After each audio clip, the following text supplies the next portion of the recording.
MFA's been around for an incredibly long period of time. At the end of the day, there are always going to be characters out there that are going to want to try and make money without necessarily giving that appropriate value exchange of content.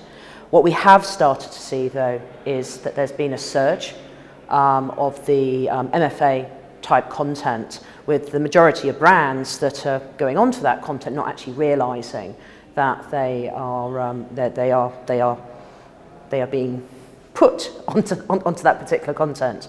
I think it has become more of a concern recently, because there has been a number of different articles that have come out in the industry press. Now, one thing I would say is that some advertisers are totally fine for it. If you are only after direct response and it's all about the sort of end result and you're very clear on your KPIs, it's not just about clicks, etc., there is a place for the MFA style of website. The difficulty comes when it's not just the number of placements that are being put on the page, it's also when they're also forcing the ad unit to refresh itself as well. So thereby arguably not even giving the user an opportunity to properly be able to engage. Now, when you think about how people are approaching this, everyone actually has a very different opinion on it. There isn't a clear standardization, there isn't a clear definition. If anything, you could probably say MFA is a spectrum.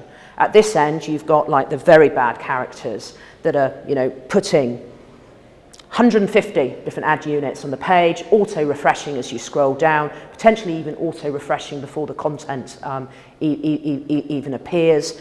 There is no value exchange of content at all for the end user, and they really arguably are sort of verging on that element of fraud down that way. But then on this end of the spectrum, you've got those website owners that are forcing people to go down the page in order to get to the content that they actually want, and by doing that, seeing a huge number of ad units. So I do think we have to understand that there isn't a standardization. It is a spectrum.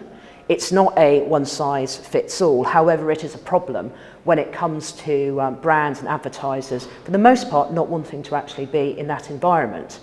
There's nothing that comes through in the bidstream to be able to identify whether or not content is made for advertisers or it's something else.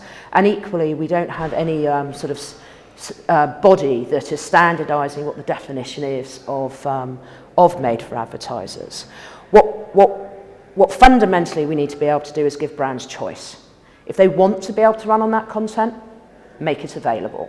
Obviously, that end of the spectrum, we don't want to, that's the type of content we arguably want to be getting rid of. But where it is more like your recipe sites, for example, and you're forced to scroll to the bottom to actually get the ingredients and the recipe, etc. If that's where they want to run, give them the choice to be able to do it. So what we're starting to see now is SSPs are starting to create deal IDs and PMPs, which are considered to be MFA-free. However, because there's a lack of standardization, what you don't actually know is how have they actually determined whether or not the domains that are within that particular PMP are MFA. Equally, you've got companies such as Jounce that are actually publishing lists that companies are using in order to be able to audit whether or not the supply that they're running across is MFA. And then equally within the agencies, we've seen a massive surge in marketplaces, so agency-based marketplaces, and they have their own inventory, supply teams that are actually doing that curation of the supply, and they're making their judgment as to whether or not that supply should exist within the agency marketplace, or whether or not, might be for another reason, but if it is MFA, that they don't want to have it included. So at Yahoo, we very much consider that it is down to the end user's choice. There is a place, as I mentioned, for some sort of very strong DR performance-based clients that potentially may still want to be able to run on it. But equally, what you don't want to be doing is forcing buyers to constantly only be working on whitelists. And in some instances, they don't have those inventory teams in place to be able to do that self-curation. So as part of some of the changes we've been making at Yahoo this particular year, We sunset our SSP business, but what we did do is we launched Yahoo Backstage, which is a premium direct-to-publisher marketplace that's available through the Yahoo DSP.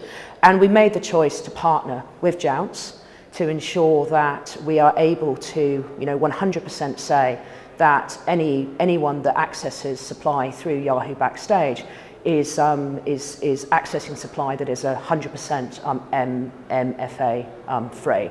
And I think there was an article that actually came out when we made this announcement that we are now established as the largest MFA-free supply source available right now. Yahoo Backstage is obviously 100% MFA-free. The other thing that we're focusing on is not bringing on every type of publisher. This isn't about having thousands and thousands of different publishers. What we are doing is focusing on premium supply and predominantly connected TV supply. There's a definite benefit from having that direct connection with the publisher within connected TV. Equally, we have done integrations with the 3 major ad servers, so Publica, SpringServe, and Freewheel, that was announced a couple of weeks ago. And with that, certainly in the US, we now have one of the largest direct-to-publisher CTV supply sources available.